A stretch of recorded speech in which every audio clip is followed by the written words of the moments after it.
जय हिंद दोस्तों। जैसा कि आप लोग जानते हैं कि हम भारतीय संविधान सभा के निर्माण की बात कर रहे हैं। तो कल हम लोगों ने देख लिया था कि भारतीय संविधान सभा में कितनी सीटें थीं और कितनी सीटों पर चुनाव हुआ था, कितनी सीटें देशी रियासतों द्वारा नियुक्त की गई थी और चुनाव जो हुआ था वह किस पद्धति के द्वारा हुआ था, हमने ये भी देख लिया था। आगे जो हम आज देखेंगे वो हम देखेंगे कि इसका परिणाम क्या हुआ। तो हम पहले देखेंगे परिणाम। अगर हम परिणाम की बात करें तो कुल सीटों में से जो 208 सीट थी वो कांग्रेस को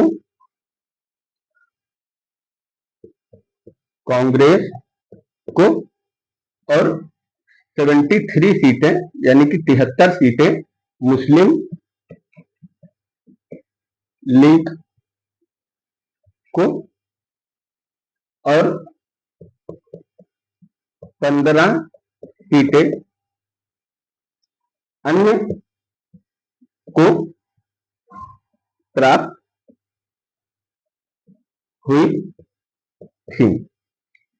जो 208 सीटें थी वो कांग्रेस को प्राप्त हुई थी और जो 15 सीट और जो 73 सीटें थी यानी कि जो 73 सीटें थी वो मुस्लिम लीग को प्राप्त हुई थी और 15 सीटें अन्य को प्राप्त हुई थी। एक चीज आप लोग ध्यान रखिएगा कि 208 में से लमसम जो 8 सीटें थी वो कांग्रेस ने जीती नहीं थी, बाकी वो गठबंधन के द्वारा कांग्रेस में शामिल हुई थी। तो उम्मीद करता हूं कि आपको ये चीज समझ में आ गई होगी। मैं हर छोटी से छोटी चीजों को ध्यान से लेके चल रहा हूं ताकि आप लोगों को कहीं पे कोई दिक्कत ना हो, क्योंकि मैं नहीं चाहता हूं कि इस क्लास के बाद में कोई भी फैक्ट या कोई भी कॉन्सेप्ट कहीं आपको अलग से देखने की जरूरत पड़े। अगर हम बात करें कि जो संविधान सभा थी उसमें एकमात्र साम्यवादी नेता कौन थे, तो वो थे सोमनाथ लहरी। एकमात्र साम्यवादी नेता सोमनाथ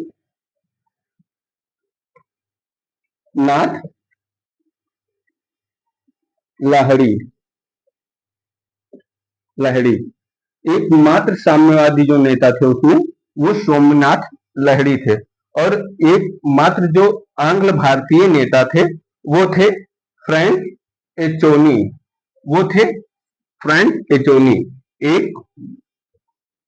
एकमात्र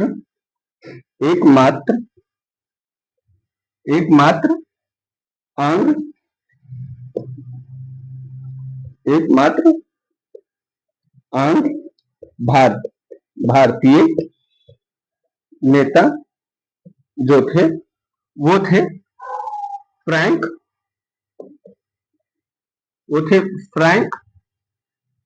एंचोनी। तो आप लोगों को ये तथ्य समझ में आ गया होगा। अब एक क्वेश्चन एग्जाम में और भी बहुत ज्यादा बनता है कि संविधान सभा में कौन कौन से व्यक्ति सदस्य नहीं थे। तो इसमें आप ध्यान रखिएगा कि इसमें महात्मा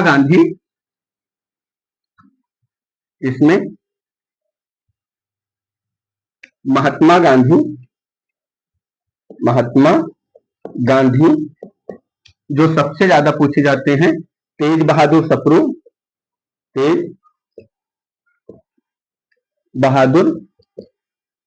सप्रू और मोहम्मद अली जिन्ना।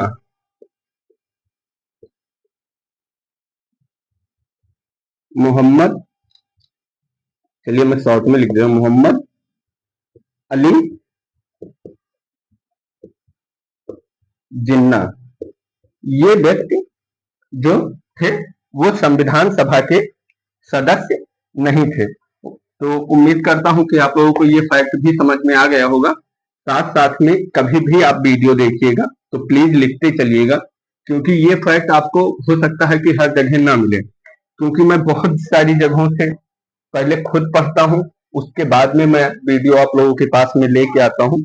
तो उम्मीद करता हूँ कि आप इस वीडियो को उतनी ही ध्यान से और उतनी ही चाह के साथ पढ़ेंगे, क्योंकि कोई जरूरी नहीं है कि हाँ डिजिटल बोर्ड ही हो तभी आप लोगों को नॉलेज अच्छी मिल सकती है।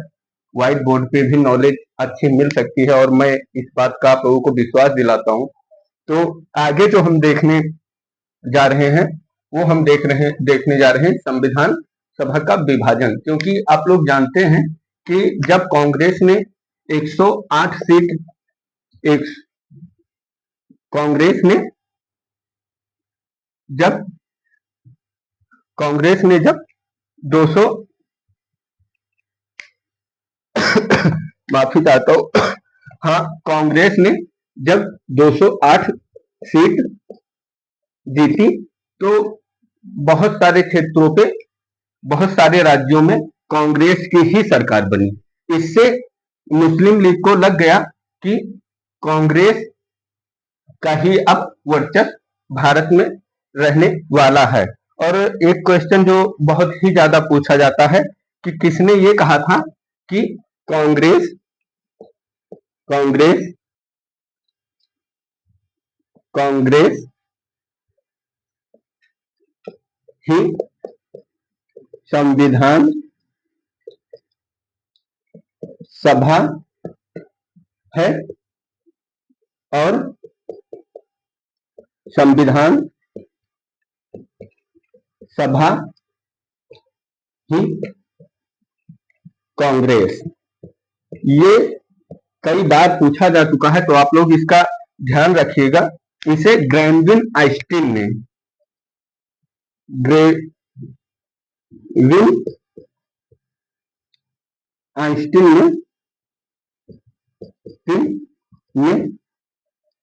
यह बात कही थी। तो इसे आप लोग काफी महत्वपूर्ण ये तथ्य है, इसे आप लोग बहुत अच्छे से ध्यान रखिएगा कि ग्रेविल आइंस्टीन ने यह बात कही थी। अब हम थोड़ा सा देख लेते हैं कि जब कांग्रेस और मुस्लिम लीग में जब सहमति नहीं बनी तो उसके बाद में क्या हुआ, इसका विभाजन किया गया।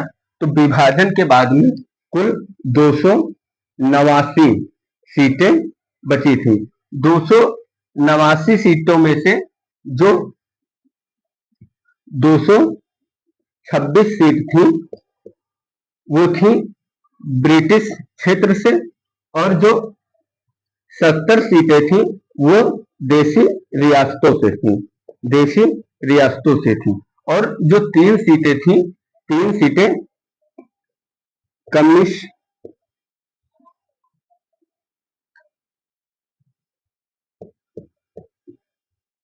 जो 3 सीटें थी वो कमिश्नरेट से थी।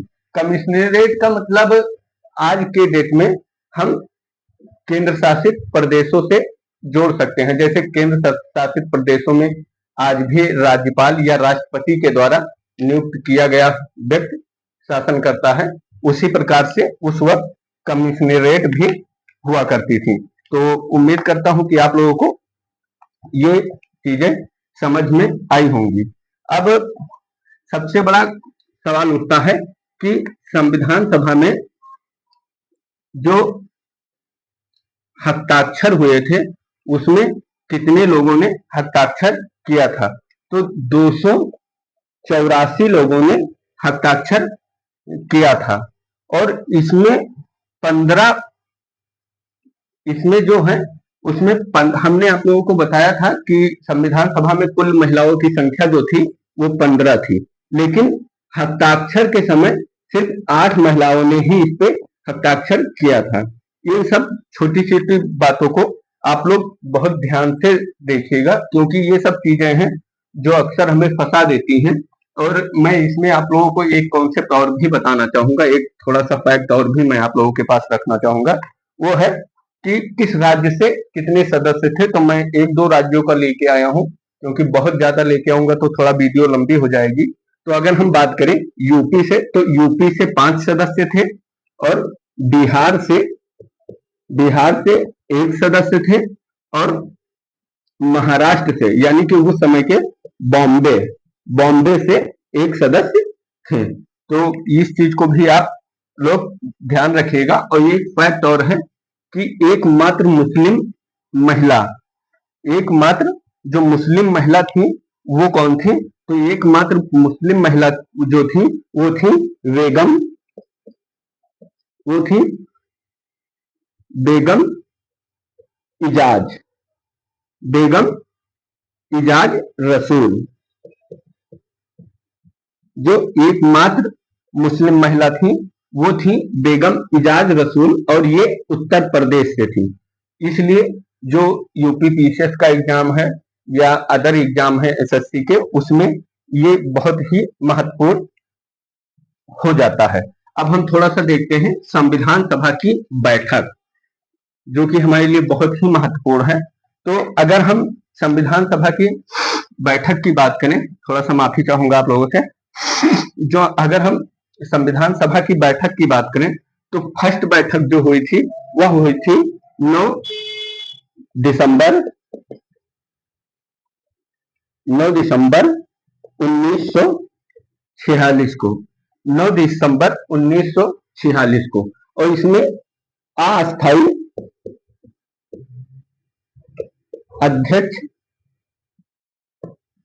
अस्थायी अध्यक्ष जिसे चुना गया था वो थे हमारे सच्चिदानंद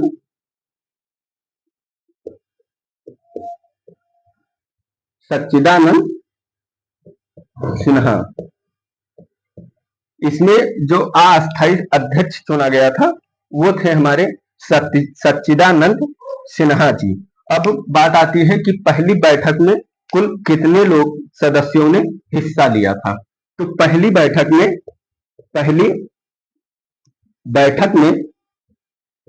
में कुल 207 सदस्यों ने हिस्सा लिया था। इस चीज को आप लोग ध्यान में रखिएगा। जो पहली बैठक हुई थी उसमें 207 लोगों ने हिस्सा लिया था, लेकिन कहीं कहीं लिखा मिलता है कि 211 सदस्य थे। तो आपको जहां जो भी लिखा मिलता है आप लोग इस चीज को ध्यान रखिएगा। इसमें थोड़ा सा है कि 207 या 211, तो आप लोग देख लीजिएगा जैसा कि आप लोगों के सामने आए। और मेरे समझ से तो 207 थे, लेकिन अगर आप लोगों को कहीं डाउट होता है तो आप लोग देख लीजिएगा, क्योंकि कहीं कहीं पे 211 सदस्य भी देखने को मिलता है। और जो उपाध्यक्ष थे, जो संविधान सभा के जो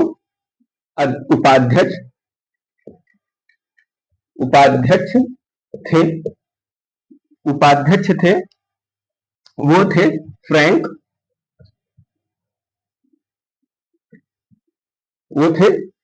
फ्रैंक एंथोनी। लेकिन एक चीज ध्यान रखिएगा कि इन्हें चुना नहीं गया था, फ्रैंक एंथोनी को चुना नहीं गया था, ये मनोनीत थे, इनको मनोनीत किया गया था। और अगर हम बात करें जिनकी नियुक्ति हुई थी, जो नियुक्त उपाध्यक्ष थे वो थे एच सी मुखर्जी।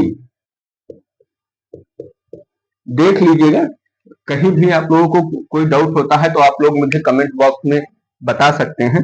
जो उपाध्यक्ष थे फ्रैंक एंथोनी, ये मनोनीत थे, इनकी नियुक्ति नहीं हुई थी। और जो एच सी मुखर्जी थे, ये जो उपाध्यक्ष थे, ये नियुक्त हुए उपाध्यक्ष थे। अब थोड़ा सा हम देख लेते हैं द्वितीय वाचन में।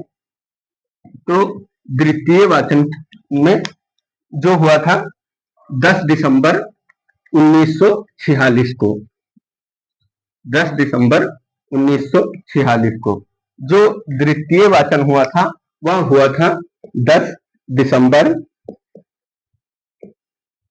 1946 को। 10 दिसंबर 1946 को जो हुआ था वो द्वितीय वाचन हुआ था। और 11 दिसंबर 1946 को उद्देश्य सॉरी, थोड़ा सा मिस्टेक हो गया, मैं माफी चाहता हूँ। 11 दिसंबर 1946 को डॉक्टर राजेंद्र प्रसाद को डॉक्टर राजेंद्र प्रसाद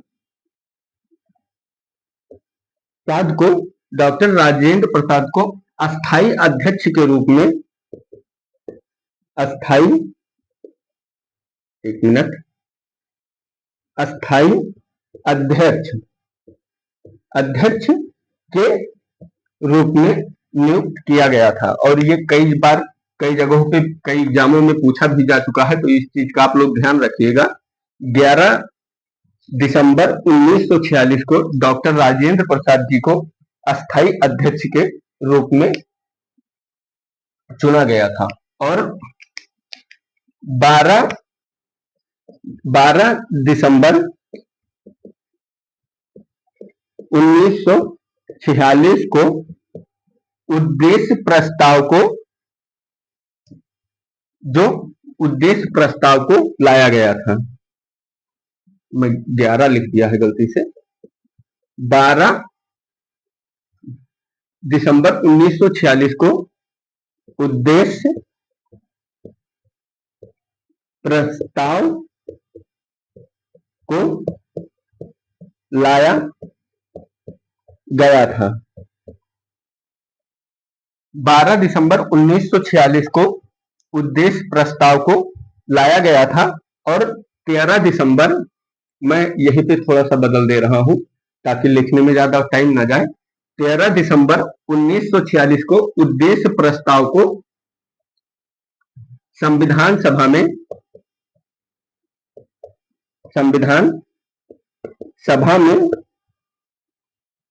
पंडित जवाहरलाल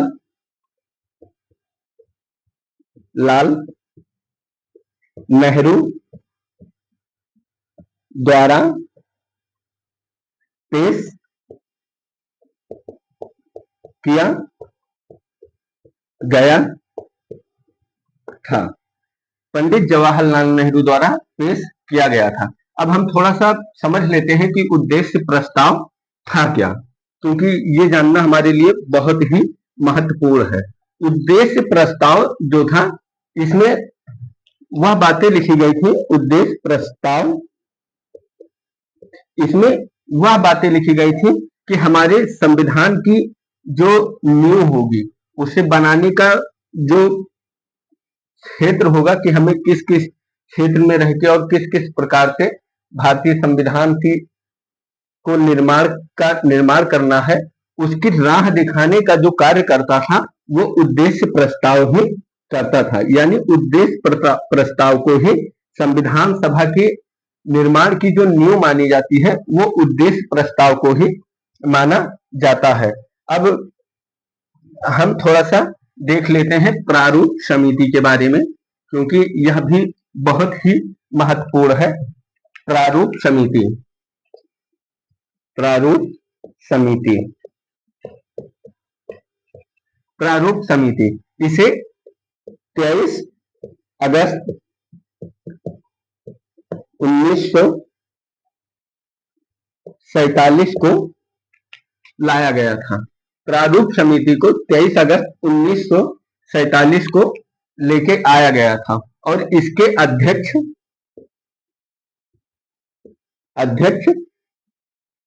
डॉक्टर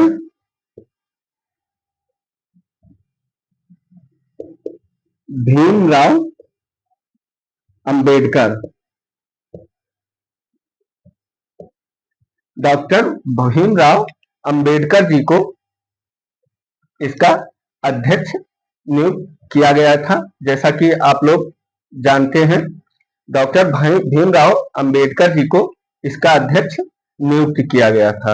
अब हम थोड़ा सा और देख लेते हैं कि डॉक्टर भीमराव अंबेडकर जी को नियुक्त किसने किया था। तो ये चीज कई बार कहीं कहीं पूछी जाती है, तो आप लोग ध्यान रखिएगा। नारायण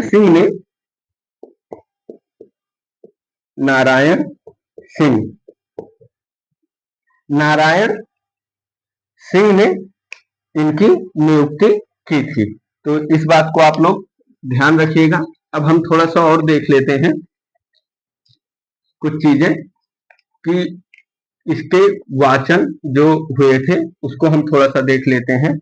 तो अगर हम प्रथम वाचन की बात करें, प्रथम वाचन, जैसा कि आप लोग जानते हैं कि भारतीय संविधान का निर्माण होने के बाद में उसे पढ़ा गया था, यानी कि उसमें जो चीजें जो कमियां रह गई हैं उन्हें सुधारने के लिए उसको पढ़ा गया था। जो प्रथम वाचन हुआ था वह 4 नवंबर 1900 4 नवंबर 1948 से 9 नवंबर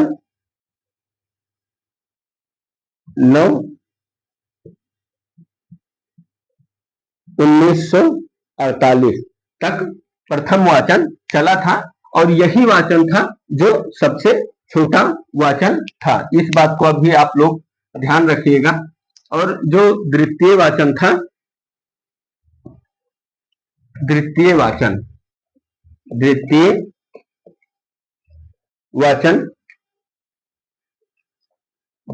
वाचन जो था वह 15 नवंबर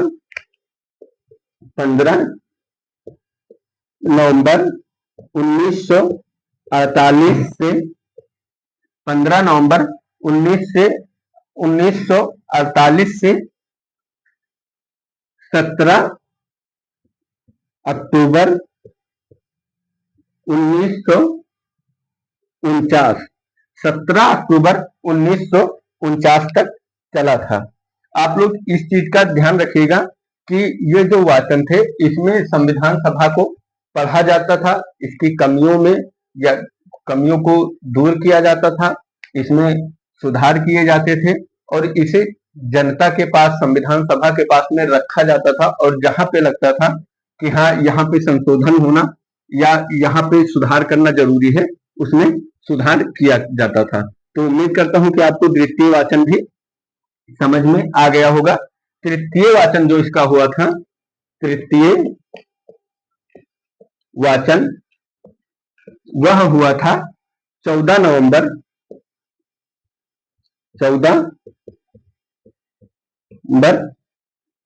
1948 से 14 नवंबर 1948 से 14 नवंबर 1948 नहीं है, 14 नवंबर 1949 से 26 नवंबर 1949 26 नवंबर 1949 तक चला था। अब थोड़ा सा हम और देख लेते हैं कि 26 नवंबर 26 नवंबर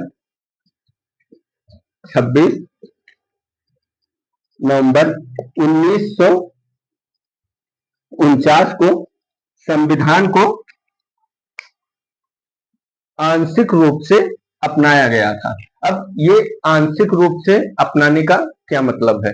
जैसा कि आप लोग जानते हैं कि इससे पहले जो भारत में शासन व्यवस्था चलती थी वो ब्रिटिश रूल के आधार पर चलती थी, लेकिन अब हम स्वतंत्र हो चुके थे और हम खुद का संविधान बना रहे थे और देश को किस प्रकार चलाना है, कैसे कैसे कानून व्यवस्थाएं रखनी है, इन सभी चीजों को हम अब खुद से हैंडल कर रहे थे, खुद से हम उन्हें अपने लिए निर्मित कर रहे थे।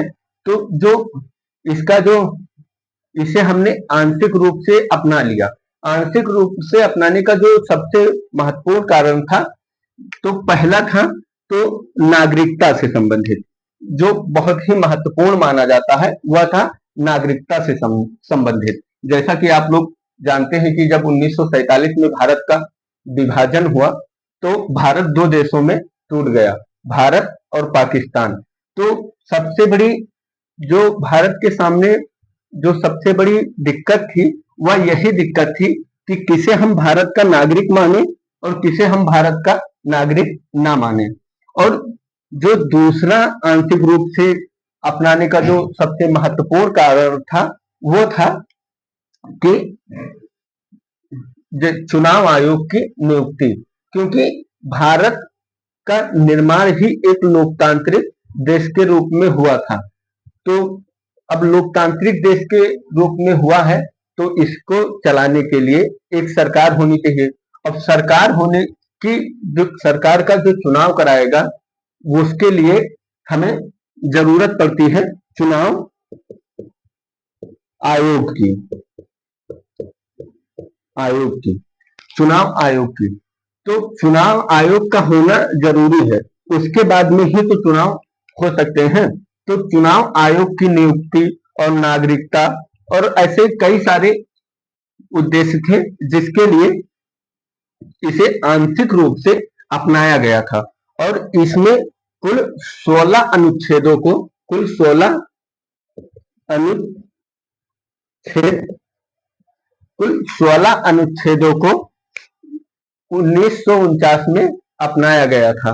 तो उम्मीद करता हूं कि आप लोगों को ये वीडियो समझ में आई होगी। और अगर आप लोगों को वीडियो अच्छी लगती है, अगर आपको लगता है कि मेरी मेहनत थोड़ी भी सही है, तो प्लीज वीडियो को लाइक करें, शेयर करें और चैनल को सब्सक्राइब करें।